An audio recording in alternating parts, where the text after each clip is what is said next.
Madame, Monsieur, bonsoir. Lundi 18 novembre, merci de nous recevoir chez vous. Bienvenue dans ce journal.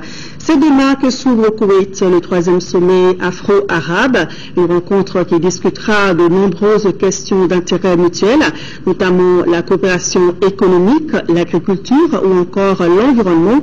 Le président de la République, Ibrahim Boubacar Keïta, qui prendra part à cette rencontre, aux côtés de plusieurs de ses pairs d'Afrique et du monde arabe, est déjà sur place. Nous proposerons les images tout à l'heure au cours de ce journal avec nos envoyés spéciaux.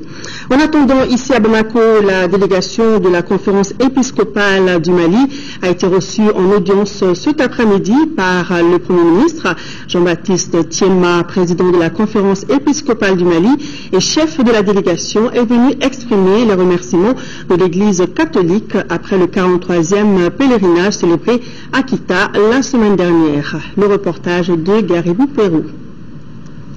Le président de la conférence épiscopale du Mali a d'abord présenté son institution au chef du gouvernement avant d'exprimer sa satisfaction pour les efforts consentis par le gouvernement pendant le 43e pèlerinage célébré à Kita. Les catholiques maliens viennent de vivre à Kita leur 43e pèlerinage national et nous avons voulu venir rendre visite au Premier ministre pour le saluer, le remercier pour ce que le gouvernement a été auprès de nous pendant l'exécution et le vivre de ce pèlerinage et lui présenter tous nos vœux et toutes nos prières dans le gouvernement de ce pays. Pour le président de la conférence épiscopale, l'Église et l'État partagent dans une certaine mesure les mêmes visions.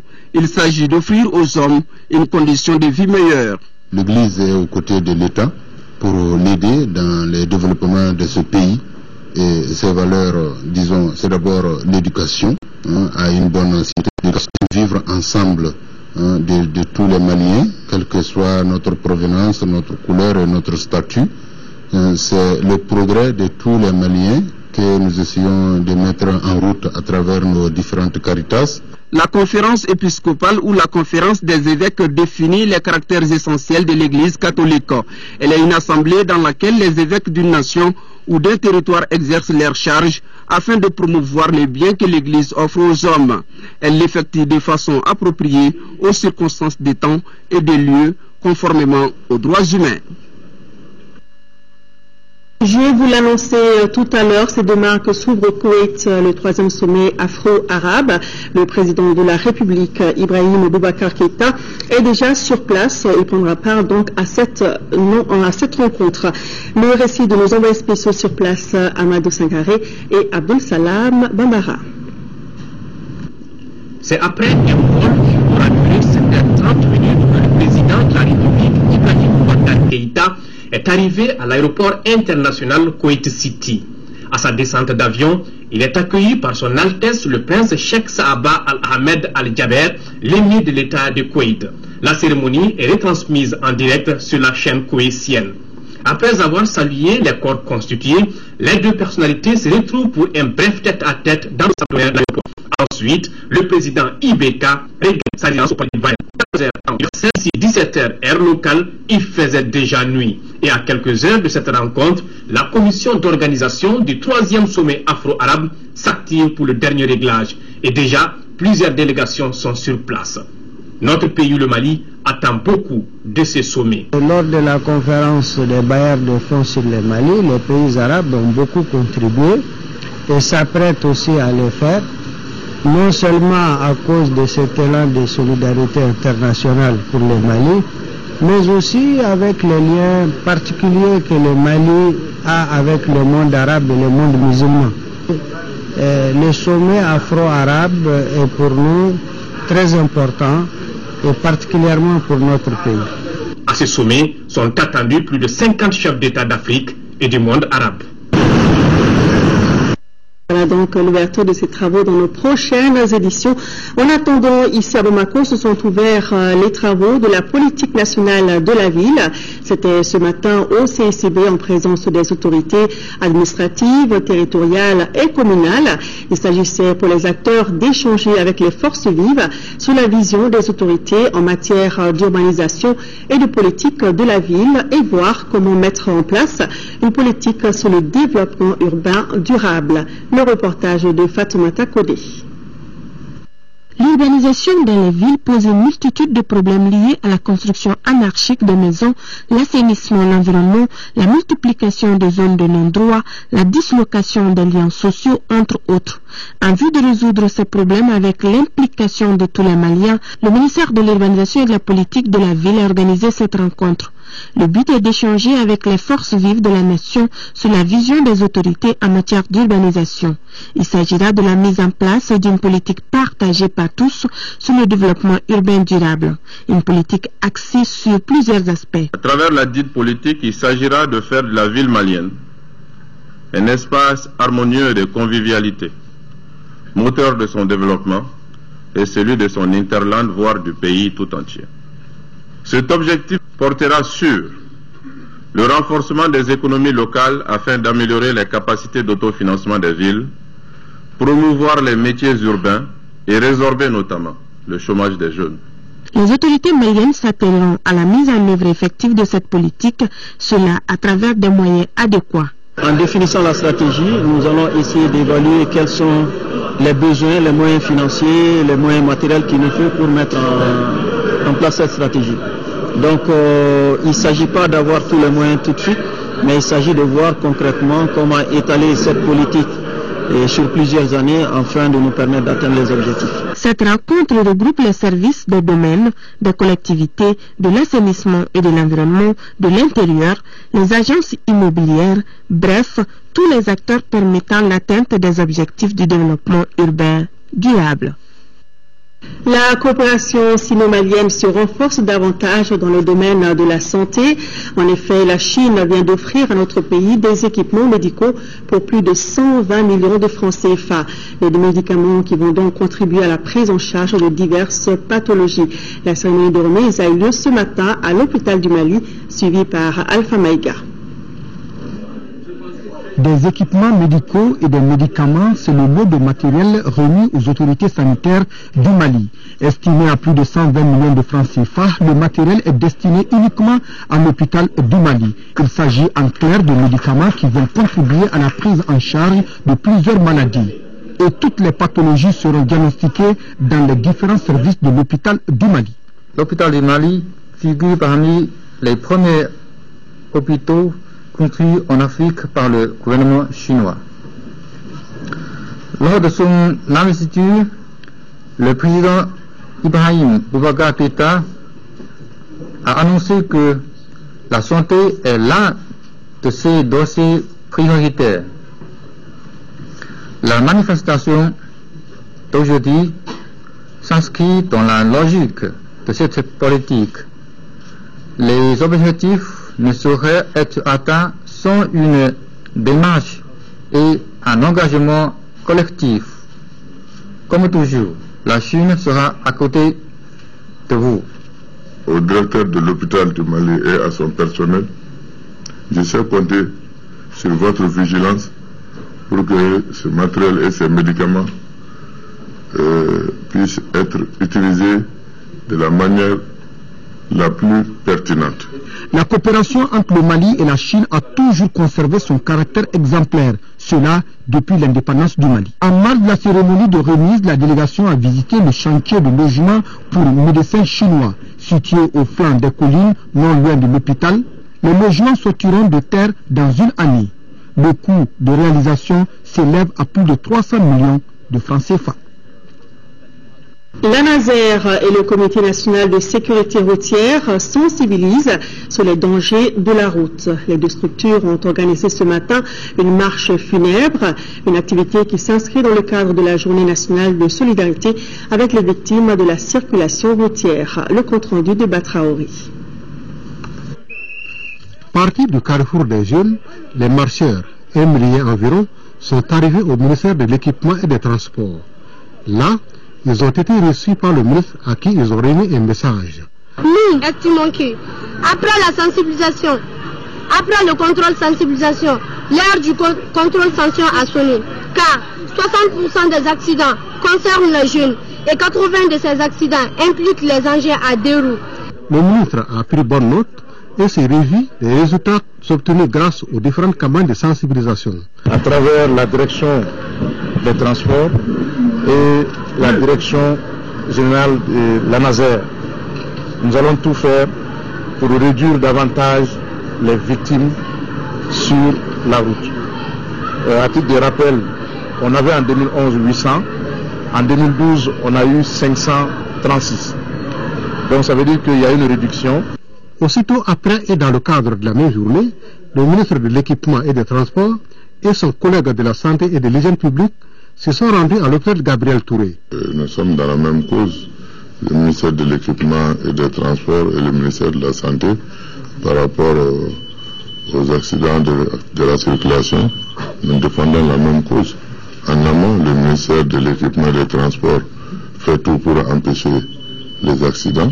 Si malheureusement il y a des accidents, nous participons également à la sensibilisation pour éviter les accidents, nous les appuyons.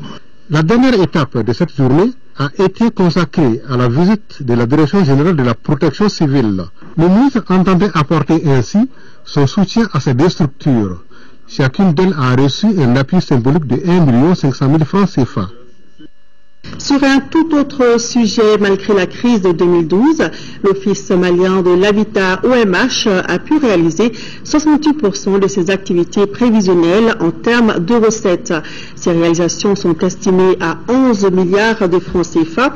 Par ailleurs, les besoins en matière de logement sont aujourd'hui estimés à 400 000. Ce sont là quelques-unes des informations données à l'ouverture des travaux de la 33e session de l'OMH. Le compte-rendu de Ramata Konaté.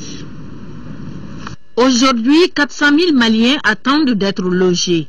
En vue de satisfaire ces besoins, les administrateurs de l'Office malien de l'habitat font le bilan des activités de 2012 et celles du premier semestre 2013. Au dire du président du conseil d'administration de l'OMH, la crise de 2012 a affecté le volume de la contribution de l'État. Ainsi, 5 milliards de francs CFA ont été accordés à l'OMH au lieu de 8 milliards initialement prévus.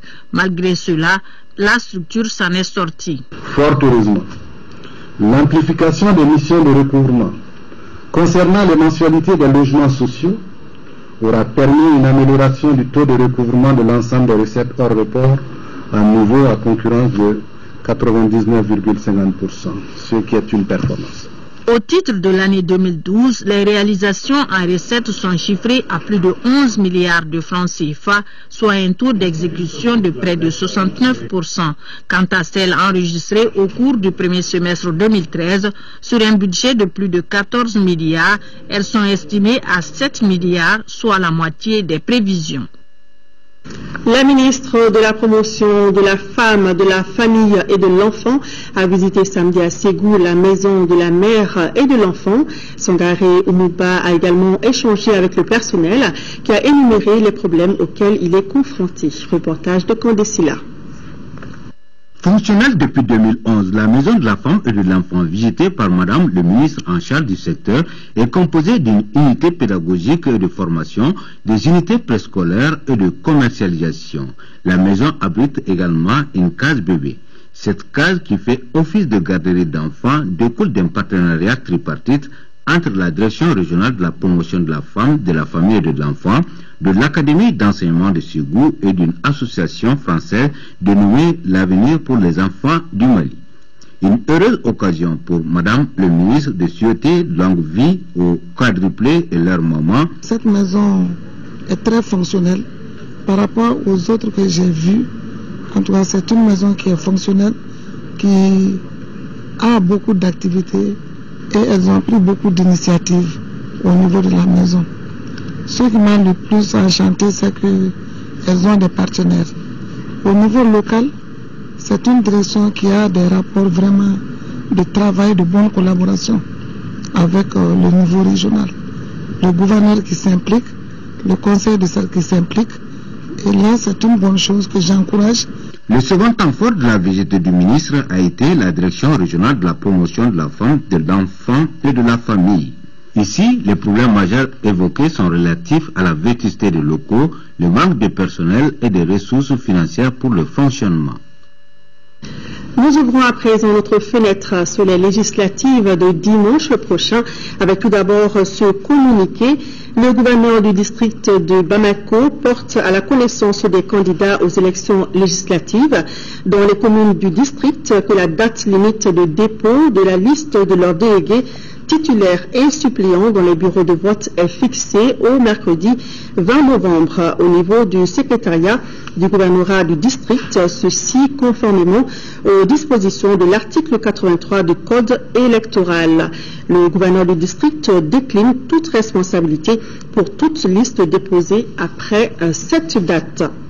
La délégation générale aux élections a rencontré ce matin les représentants des partis politiques pour leur présenter le fichier biométrique actualisé pour le scrutin du 24 novembre prochain. Le fichier fait ressortir 6 566 026 électeurs, un chiffre supérieur à celui de la présidentielle, ce qui s'explique par le retour des réfugiés et de certains de nos compatriotes expatriés. Toutefois, le fichier ne prend pas en compte les jeunes qui ont atteint 18 ans. Le compte rendu de Mohamed Diarra.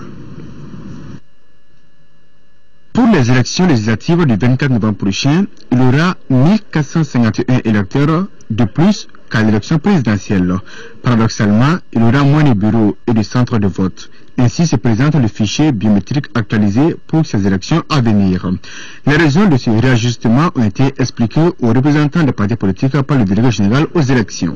Justement, nous avons moins de bureaux de vote et moins de lieux de vote pour la simple raison que le répertoire de la région de Kidal a été ajusté. Donc les préfets, compte tenu du fait que les électeurs ne sont pas dans toutes les localités, donc les préfets les ont regroupés dans des centres et des bureaux de vote. C'est pour cela que le nombre de lieux de vote et le nombre de bureaux de vote au niveau de Kidal a baissé. Les acteurs du processus électoral ont échangé pendant 2 heures d'horloge sur le contenu du fichier biométrique. Selon le délégué général aux élections, le nombre d'électeurs réfugiés et de Maliens résidents à l'étranger ayant regagné le bercail après la présidentielle s'élève à 1481. Ce chiffre a été enregistré pendant la période des opérations spéciales de transfert. La question récurrente qui était sur toutes les lèvres, c'est bien la non prise en compte des jeunes qui ont à présent atteint 18 ans sur le fichier électoral.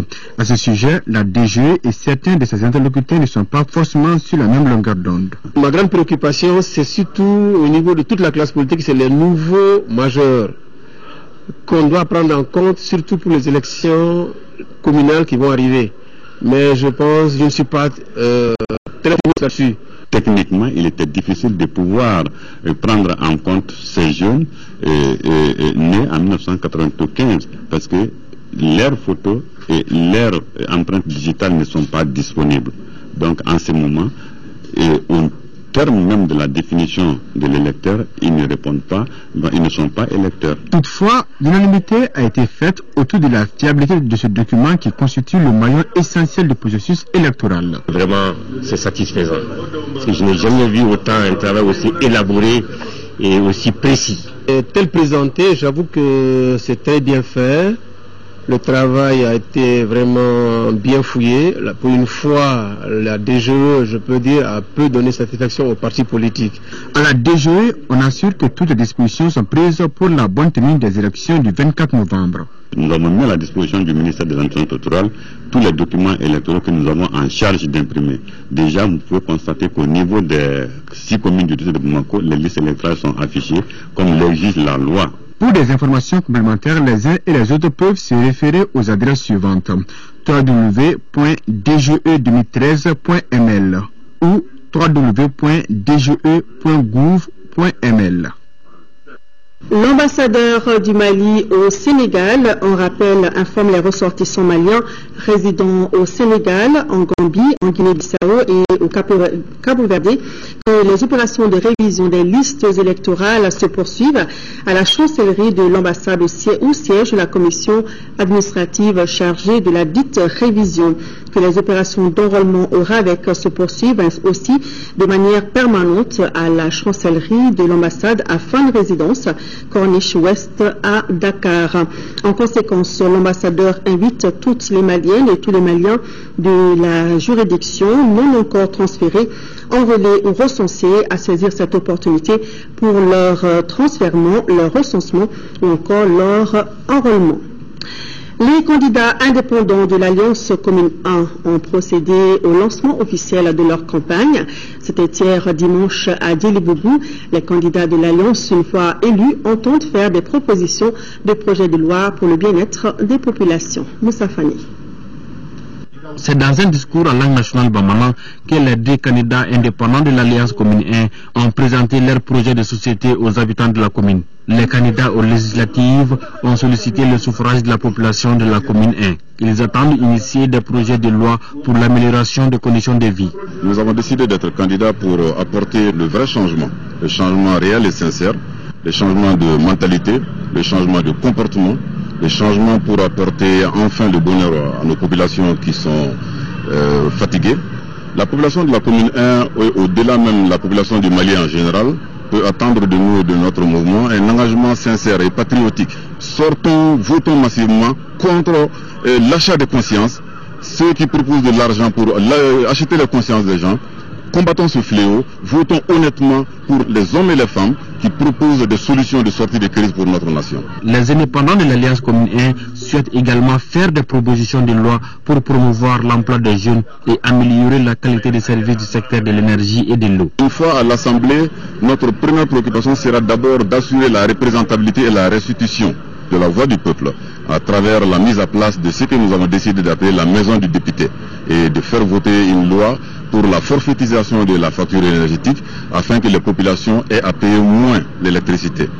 Certains diraient que ce n'est pas sans doute dans la compétence du député, mais nous proposons une bonne gestion des ressources de l'État pour ramener l'électricité à la portée de tout le monde. Nous avons pensé que toute société, toute entreprise implantée ici au Mali devra voter une loi que nous nous apprêterons à proposer, la loi de ratio patriotique sur l'emploi, qui va porter sur 80% des emplois réservés aux nationaux et aux communaux dans la commune où la société sera implantée, que 50% de ratio soit réservé aux jeunes et aux femmes. Cette cérémonie de lancement a été agrémentée par la prestation de l'artiste Nampé Sadio.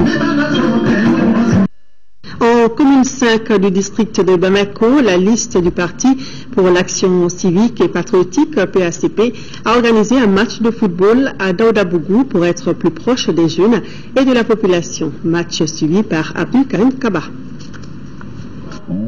Bandjougou Soumaoro, Boubacar Diarra et Moussa Guino sont les candidats de la liste du parti pour l'action civique et patriotique PACP en commune 5 du district de Bamako. C'est pour apporter un changement que les trois hommes se sont déclarés candidats à la députation. Nous trois, nous avons décidé de postuler pour être députés au niveau de l'Assemblée nationale. C'est tout simplement parce que les jeunes sont lésés dans ce pays. Au niveau de l'Assemblée nationale, il y a des députés qui sont là-bas, ils ne pensent seulement qu'à eux. On veut vraiment un changement. Et ce changement ne peut pas se faire sans les jeunes. On demande à tous les jeunes qui se trouvent au niveau de la commune 5 de voter massivement pour notre liste. Le match de football a été une occasion pour la liste de présenter ses candidats à la population et aussi partager leurs idées de députés une fois élus. Une fois que nous serons au niveau de l'Assemblée nationale, on aura des relations. Nous allons avoir aussi des partenaires.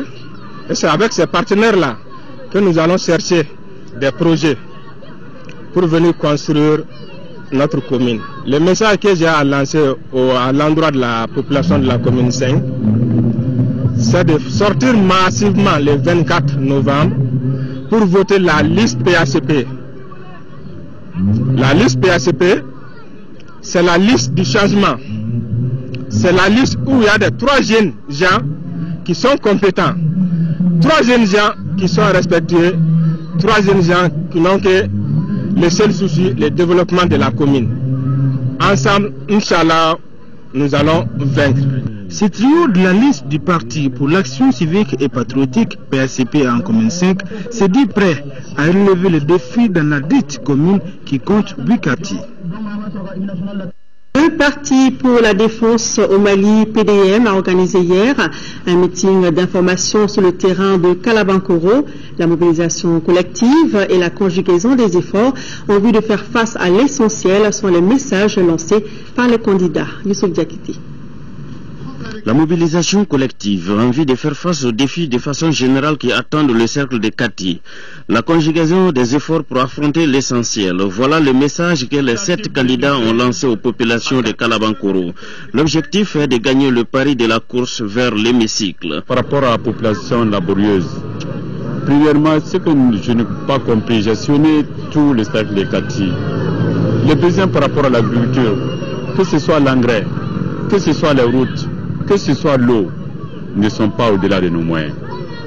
Réellement, il faut interpeller qui des droits et que nous agissions ensemble, mais mettre l'homme qu'il faut à la place qu'il faut pour trouver la résolution à tous ces petits problèmes. Je trouve ça des petits problèmes. Le Mali n'est pas au-delà pour ne pas régler cette situation. Réellement. C'est pourquoi nous sommes ensemble et nous allons prendre ce défi et le résoudre très bientôt pour tous les secteurs de Katou et pourquoi pas pour Bamako lui-même. Qu'est-ce qu'un député a comme moyen pour pouvoir résoudre ces problèmes? C'est vrai, le député n'est pas le faiseur de route, non plus l'enseignant ni l'infirmier. Mais le député peut être les yeux et les oreilles et interpeller qui de droit. Je crois que c'est là déjà grande chose. Et aussi monteur de grands projets, des projets bancables à l'intérêt de toute la population. Quand on a cet esprit et cette compréhension, pourquoi ne pas le mettre au bénéfice de la population? C'est ce que nous pouvons aussi faire. À la population de Kati, sincèrement, qui voit maintenant la différence. Nous voulons les vrais éléments. C'est pourquoi nous lançons à la population de Kati de voter cette liste pour qu'ils voient certaines réalités pour ce pays à leur intérêt. Les populations sont donc sorties massivement pour suivre ce message avec intérêt, puisque chacun des candidats a pris la parole pour faire étalage de ses ambitions aux populations en question. Il y avait des artistes qui étaient là pour chanter la paix, la sécurité et surtout le développement durable pour le Mali en général. Le candidat de l'Union pour un mouvement populaire de changement, l'UMPC, a tenu son meeting à Faladje hier dimanche. La cérémonie a regroupé les partis amis de l'UMPC, les militants et sympathisants qui sont venus apporter leur soutien au candidat Mohamed Ako Ben. Le reportage de Lamine Keita. L'Union pour un mouvement populaire de changement s'engage en faveur du renouveau à l'occasion des législatives du 24 novembre. La promesse a été faite par son candidat Mohamed Ako Ben au cours de son meeting. Il assure qu'il se présente parce qu'il souhaite que sa commune ne soit plus jamais en proie à la mauvaise gouvernance, à l'injustice et à l'insécurité. Si je suis élu député de ma commune, d'abord je vais mettre en place une permanence que j'ai communément appelée la maison du député, afin de mieux recevoir les appréciations des populations et mieux recueillir leurs inquiétudes et leurs problèmes dans leur vie quotidienne. Je me suis engagé aussi à ne pas voter une seule loi à l'Assemblée nationale sans requérir d'abord l'avis de mes concitoyens qui m'ont élu. Mon second combat se situe dans la motivation de proposer des lois dans le cadre de l'initiative d'emploi, afin que les jeunes qui sont dans la commune puissent avoir de l'emploi, que la commune puisse être assainie, que nous puissions bâtir une commune 6 nouvelle, un Mali nouveau, et que les jeunes qui sont engagés avec nous dans la commune puissent voir un avenir plus radieux que celle qu'on vit aujourd'hui. Opérateur économique de son État, ce jeune candidat a des ambitions pour la jeunesse de la commune 6, à qui il promet de mettre en place plusieurs projets de développement local. J'ai un projet de mettre en place un centre pour le test diabétique et les tensions gratuites pour les femmes et les personnes âgées. J'ai mis en place un projet de création de 1000 emplois par an en commune 6, avec différentes structures d'emploi ici, dans différents domaines, dans le domaine de la santé, dans le domaine de l'éducation. J'ai un projet de multiplier les infrastructures scolaires et éducatives afin que les jeunes puissent avoir accès à plus de programmes d'études ici. Avec Cheikh Amalaba de l'Alliance démocratique pour la paix ADP, les deux autres postulants ont demandé à la population de la commune 6 de sortir massivement afin d'assurer une victoire nette à leur liste. La liste RPDM, SNID, Faso Iriwaton et PSDA en commune 2 a procédé hier au lancement de son meeting à Kinzambougou. Occasion pour les 3 candidats que sont Cheikh Amala Traoré, Ibrahim Kassambara et Oumar Traoré d'expliquer à leurs militants et sympathisants leur feuille de route. Aldu Matina. À quelques jours des législatives, la sérénité et la confiance règnent au sein de l'Alliance Rassemblement pour le développement du Mali, le CENID Faso Iriwaton et le Parti social-démocrate africain. C'est du moins les propos des acteurs. Nous partons très confiants pour aller affronter les autres. Nous négligeons personne, nous ne croyons pas au-dessus des autres, mais nous allons nous battre et faire le maximum pour réussir. Mais nous devons leur dire de faire confiance à nos candidats, de faire confiance aux candidats des trois partis, CENID, RPDM, PSDA, et de faire confiance aux candidats qui sont soutenus par Sabati 2012 et les Amalis. Pour le lancement de leur meeting, les candidats Cheikh Hamala Traoré du RPDM, Oumar Traoré du PSDA et Ibrahim Kassa Baradi Souri du CENID diront que leur alliance s'inscrit dans la vision d'un Mali nouveau et qu'en commune 2 du district de Bamako, leur liste est née de la volonté des hommes et des femmes qui aspirent au changement. Nous sommes convaincus que cet électorat n'est pas à acheter. C'est un électorat qui a compris que c'est une liste qui n'est pas parachutée et que c'est pas une liste de contre-nature. C'est une liste qui correspond à la demande même de la population locale. À l'instar des autres communes, beaucoup de défis restent à relever en commune 2. C'est pourquoi, une fois arrivés à l'hémicycle, ils seront d'un apport considérable dans la satisfaction des différentes doléances. Le plus important pour nous à l'Assemblée nationale, c'est de faire en sorte que les entreprises que nous avons en commune 2 puissent aussi recruter au moins 10% de la compétence locale. C'est de travailler pour que l'assainissement soit une réalité, que ces ministres en charge de cela puissent travailler dans ce sens et que les députés interpellent, suivent, que les questions de santé et d'éducation soient aussi davantage prises en compte. La liste RPDM, CENID Faso Iriwaton et PSDA en commune 2 ambitionnent de gagner dès le premier tour. Pour cela, elle entend compter sur le soutien du mouvement Sabati 2012 et certains groupes religieux. Meeting de l'Alliance pour la démocratie et la paix ADP Maliba et de la CODEM, Convergence pour le développement du Mali, ce dimanche à Caille. Ce meeting a permis aux militants et sympathisants des deux partis d'écouter et de comprendre le projet de société des candidats. De Caille, la correspondance de Jafar Haïdara. C'est la place publique de l'indépendance de Caille qui a servi de cadre pour la tenue du meeting du Parti de l'Alliance démocratique pour la paix ADP Maliba qui présente une liste commune avec la CODEM dans le cercle de Caille. Les 5 candidats de l'ADP Maliba et de la CODEM ont étalé leur projet de société qui porte sur la lutte contre l'insécurité alimentaire, l'éducation, la santé et la sécurité. Le rôle du député, c'est de voter les lois, de proposer des lois, de contrôler l'action gouvernementale. Donc à travers le contrôle de l'action gouvernementale, nous nous proposons donc de veiller à ces droits-là. La vocation de nos hommes politiques que nous sommes est de faire en sorte que les citoyens, nos concitoyens, puissent jouir des atouts que la nature nous a bien fournis. Et l'équipe que nous sommes fera en sorte que Caille redevienne la ville qu'elle a toujours été, c'est-à-dire la première région économique. Ce meeting s'est déroulé en présence du président du parti ADP Maliba, Aliou Diallo, qui a invité les militants et sympathisants à se mobiliser autour de leurs candidats et à redoubler d'efforts pour que le 24 novembre, les candidats ADP Maliba et la CODEM passent avec succès pour que l'or brille pour Caille. Ces candidats ont un programme pour Caille, ils ont un programme pour le Mali. Leur programme pour le Mali, c'est de soutenir dans la majorité plurielle qui a amené le président Ibeka à Koulouba, de soutenir ces programmes de changement à l'Assemblée. Ces changements qui vous a amené à voter Ibeka. Les candidats du parti ADP Maliba et de la CODEM se sont engagés pour le renouveau de l'action politique et ont promis la rupture totale avec les erreurs ayant conduit notre pays dans le précipice. En 5e région, l'Alliance ASMA, UDD, PDS a organisé un meeting de soutien à leurs candidats aux élections législatives. Cheikh Sidi Ahmed Diarra, Maître Kassoum Tapo et Amadou Bokoum, député sortant de la circonscription électorale de Mopti. Une occasion pour les 3 candidats de dévoiler leurs ambitions. Reportage de Yacouba Maïga.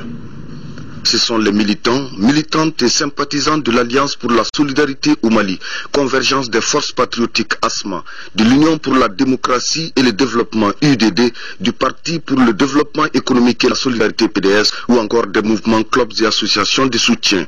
Ils sont tous candidats aux élections législatives, Cheikh Sidi Ahmed Diarra, Maître Kassoum Tapo et Amadou Bokoum, députés sortants de la circonscription électorale de Mopti pour tous les actes posés lors de la mandature passée et leur renouveler par la même occasion leur confiance en vue d'accéder à un autre mandat. Mesurant la portée de cette confiance placée en eux, les candidats promettent tout simplement de persévérer dans les actions amorcées une fois réélus. Notre trio là, on a commencé des travaux ensemble au niveau de l'Assemblée, donc depuis 5 ans, donc qui ne sont pas encore terminés. Donc c'est pour cela qu'on a exigé vraiment d'être ensemble toujours pour vraiment finir ces travaux ensemble pour l'intérêt du Mali et l'intérêt du Mopti. Il n'y a pas de place pour des divisions, pour des mesquineries qui ne sont vraiment pas justifiées dans la situation actuelle. La cohérence nationale, l'unité nationale, la paix et la concorde doivent être les motivations aujourd'hui de tous les Maliens pour que derrière le président de la République qui a été plébiscité carrément, le peuple soit aussi représenté par des députés dignes de ce nom qui puissent accompagner le président de la République pour relever les nombreux défis qui sont posés à l'ensemble du peuple malien. L'enjeu est de taille, reconnaissent les candidats de la liste ASMA UDD PDS, mais avec le soutien d'une importante frange de la population, ils croient aussi garder tous les atouts en main pour remplir aux 3 sièges réservés à la circonscription électorale de Mopti à l'Assemblée nationale en vue de donner plus de réponses aux préoccupations de leurs concitoyens. Et dans le cadre de l'organisation de la campagne médiatique des élections législatives, le président du Comité national de l'égal accès aux médias d'État invite les candidats dont les noms suivent à se présenter au siège de l'organe demain, mardi 19 novembre, pour l'enregistrement de leur message de campagne. 9h UMPC, 9h20 indépendant Kadiolo Nieta, 9h40 PE, 10h UPPR, 10h20 indépendant Alliance Commune 1, 10h40 CAR, 11h Myria, 11h20 SADI, 11h40 PSDA, 12h UMP, 12h20 indépendant Maliko, 12h40 indépendant Kai Tidéon, 13h indépendant Magasuba, 13h20 PCR, 13h40 indépendant Faso Kanou, 14h REDD, 14h20 Sinuma, 14h40 PACP, 15h indépendant RDC1, 15h20 indépendant IBF et 15h40 UMAM, 16h UM RDA. Et nous bouclons la page législative avec cette annonce. Juste après ce journal, vous pourrez suivre les messages de campagne des candidats RPM, indépendant Karsok, indépendant BBT, indépendant Abdelkader Sidibé, RDR, UNPR, indépendant Badenia, APR, Ramat, CAP, SNAS, UFD, BARA, UDM, ADECAM, RJP, PS Yelekoura et ASMA. Donc à suivre donc après ce journal. Hors de nos frontières, le forum des Médéis s'est achevé ce week-end à Tanger au Maroc. La situation au Mali et dans le Sahel était en débat. Pour faire face à cette crise majeure qui menace le monde entier, les intervenants proposent l'intensification de la coopération régionale, le renforcement de la gouvernance ainsi que la formation et la mise en place d'une force africaine d'intervention rapide. Les précisions avec nos envoyés spéciaux à Tanger, Ibrahima Traoré et Aruna Diarra. Le Mali et le Sahel étaient au cœur de cet important panel à Tanger. Les intervenants reconnaissent que la crise dans cette région persiste et loin d'être réglée. Tous admettent dans le même temps sa complexité et sa profondeur. À ce jour, selon un rapport de l'ONU, 40 à 50 tonnes de drogue transitent dans la zone avec un chiffre d'affaires de plus de 2 milliards de dollars, ce qui installe du coup dans cet espace une véritable économie criminelle au profit des terroristes et autres bandits armés. Les panélistes proposent quelques pistes de solutions. La question essentielle concerne à la fois une coopération militaire, une coopération sécuritaire de manière plus générale, général, mais également, je crois, ce qui est nécessaire, c'est la construction de l'État. Je crois que le Mali a connu une période positive dans la phase la plus récente. Nous avons vu des développements au niveau des élections, au niveau de la reconstruction de l'État. 11 500 000 personnes dans le Sahel sur 150 millions de personnes souffrent de malnutrition. 5 millions d'enfants sont affectés aujourd'hui par la malnutrition. Je pense qu'il faut faire face urgemment à l'humanitaire. Ça, c'est le premier pas. Le second pas, c'est qu'il faut rapidement poser les jalons et les bases d'une stratégie de développement intégrée. La sécurité est une œuvre collective. Ça ne peut pas être, elle ne peut pas s'arrêter aux frontières. Il est absolument évident que les populations qui vivent dans les frontières doivent acquérir de la sécurité, non seulement de la capitale qui est la leur, mais des capitales voisines. Et à ce titre, la sécurité est pour moi quelque chose qui doit être d'abord exercé au profit de ceux qui vivent dans les espaces de frontières. Auparavant, le ministre des Affaires étrangères et de la coopération internationale était monté au créneau pour expliquer et dénoncer la situation selon ces termes artificiels à Kidal. Zahabi Ould Sidi Mohamed estime que la communauté internationale doit comprendre que les mouvements armés ne représentent pas les populations à Kidal. Selon lui, la situation actuelle ne saurait perdurer. Pour Kidal, ce n'est qu'une question de jours. Maintenant, à partir du moment que l'armée malienne elle est en train de renforcer ses effectifs et elle est en train de reprendre en main la sécurité de la ville qui appartient au Mali. Kidal est un territoire malien et il n'est pas question que ce soit quelqu'un d'autre qui assure la sécurité là. C'est au Mali et je crois nos amis français l'ont dit. Clairement, mon homologue Fabrice disait, la décision revient au président de la République du Mali. Ce que nous avons retenu des débats, c'est une participation extrêmement riche qu'il va falloir capitaliser. Ça me semble être la petite faiblesse du forum. Ce dont nous discutons cette année n'est pas pris en compte l'an prochain et il va falloir faire attention pour ne pas réinventer la roue. Le forum des Médéis aura donc permis de débattre et d'analyser pendant 4 jours la situation du Sud et les relations entre l'Afrique et le monde. À Bamako, la coordination des mouvements et forces patriotiques de résistance veut apporter sa contribution au processus de paix enclenché dans notre pays. Les responsables du mouvement étaient réunis ici à Bamako et c'était pour parler du projet de plateforme commune impliquant les forces de résistance et les populations des régions du nord du Mali. Adama Kodjo. Former un front commun en vue de s'inscrire dans le processus de dialogue pour le retour de la paix au Mali. C'est l'objectif visé par les responsables de l'association Gandakoy et du mouvement Ganaïzo. Les deux structures entendent mener des actions pour l'élaboration d'une plateforme qui prend en compte les préoccupations de leurs membres et celles des populations des régions du Nord, voire du Mali. Lors de cette rencontre, 3 thèmes étaient au centre des échanges, à savoir la sécurité, la gouvernance et le développement. La gouvernance, vous savez, vous pouvez injecter des milliards et des milliards dans différents projets dans les régions du Nord. Si vous n'avez pas des gens qui les gèrent de façon correcte, transparente, évidemment, il n'y aura aucun résultat. Maintenant, le développement. Il ne s'agit pas juste d'initier un programme ou un projet. Il faut que ce projet-là soit bâti sur les préoccupations réelles des gens pour lesquels on élabore le projet. Dans leur communication, les intervenants ont invité l'État à imposer la paix sur l'ensemble du territoire national. Le comité syndical de Transrail était face à la presse. C'était hier à la Bourse du Travail. Parmi les sujets évoqués, les travaux de réhabilitation de la voie ferrée ou encore la situation des travailleurs. Pour plus d'explications, écoutons Mahaman Kanta, secrétaire général de Transrail. Il est au micro de Alpha Maïga. Le premier point, c'était le vœu de tous les cheminots. Aujourd'hui, on ne peut pas parler de voie parce que la voie est tellement dégradée que tous les cheminots ont. Leur vœu, c'était la réhabilitation de la voie. Nous étions au courant, comme le disent certains qu'on n'est pas au courant. On était au courant de cette convention. La preuve en est que en 2011-2012, Transrail a envoyé une mission avec la délégation chinoise de Dakar jusqu'à Bamako pour voir l'état de dégradation de la voie. La réhabilitation de la voie entraîne la création d'emplois. Aujourd'hui, je crois que c'est une bouffée d'oxygène pour Transrail. Une grande bouffée d'oxygène pour Transrail. Parce que la vitesse commerciale va augmenter. On est le syndicat affilié à l'UNTM depuis autant de chemin de fer.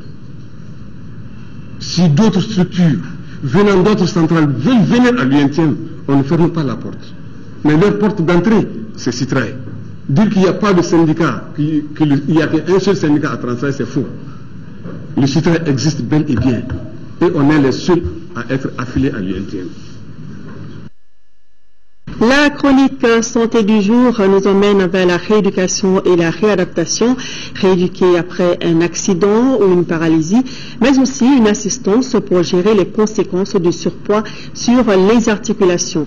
Mais commençons avec l'histoire de cet enfant qui, grâce à la rééducation, a pu remarcher. Mais il aura fallu au corps soignant et aux parents de la patience pour supporter 5 séances par semaine pendant près de 2 ans. Focus Santé, c'est une réalisation de Tessira Emmanuel Dandélé.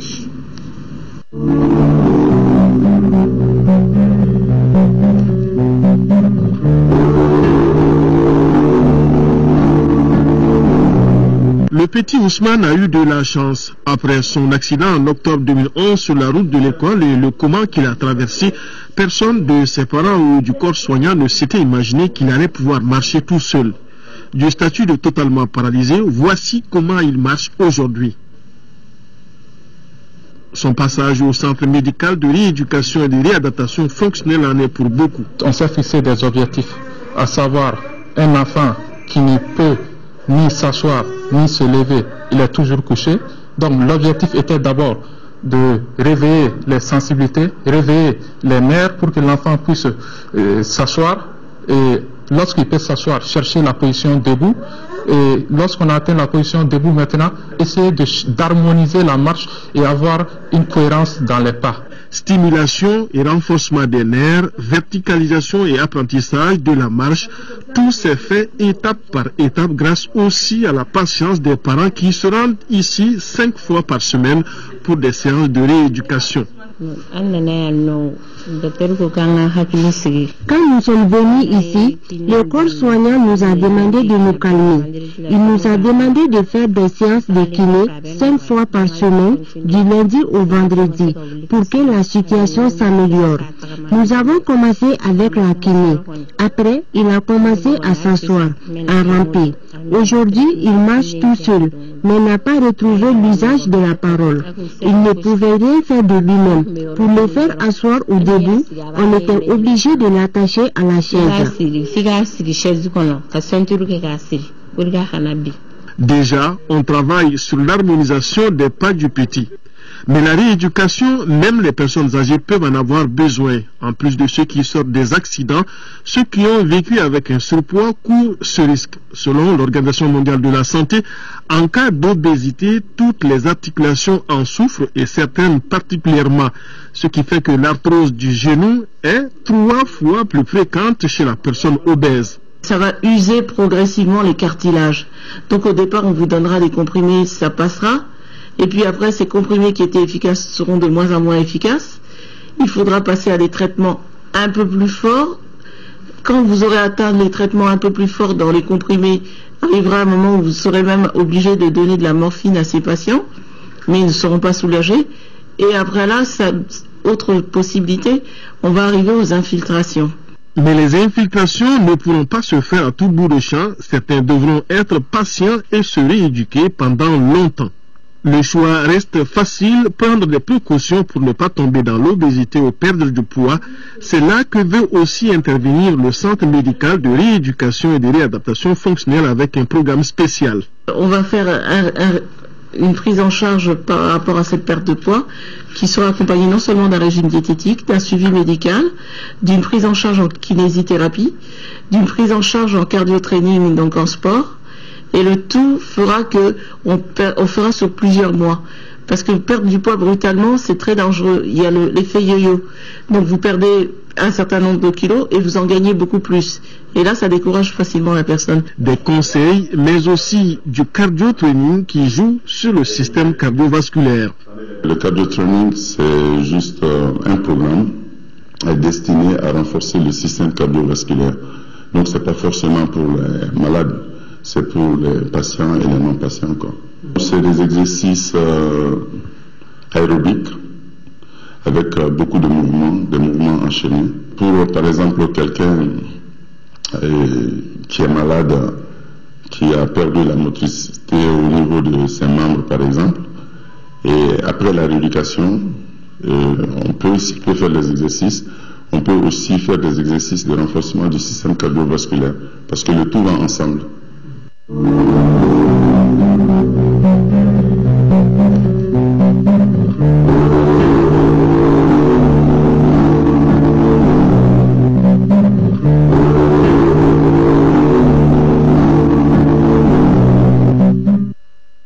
Et puis, une triste nouvelle dans ce journal. Sira Diop est décédé hier dimanche. Cette grande figure du Mali s'est illustrée notamment dans le domaine de l'enseignement et du mouvement associatif. Première bachelière du Soudan en 1950, elle fut entre autres membre fondateur de l'intersyndicale des femmes travailleuses du Soudan et directrice du lycée des jeunes filles. Sira Diop a occupé plusieurs fonctions sur le plan national et international. Elle a eu aussi de nombreuses décorations au Mali et à l'étranger. Sira Diop est décédée à l'âge de 84 ans. Ses obsèques auront lieu demain mardi à partir de 16h. Que son âme repose en paix. Et puis, Mounobem Ogonyangali, commandeur de l'Ordre national du Mali, a été arraché à l'affection de ses proches samedi dernier à l'âge de 72 ans. Il a été accompagné ce lundi à sa dernière demeure par des parents, amis et anonymes. Ogonyangali a été, entre autres, directeur national de la géologie et des mines, conseiller technique au ministère des Mines, des Industries et de l'Énergie, chef du projet Phosphate et de Tilemsi. Il repose désormais au cimetière de Sabali-Bougou, laissant derrière lui une veuve et 7 orphelins. Paix à son âme. C'est la fin de ce journal. Merci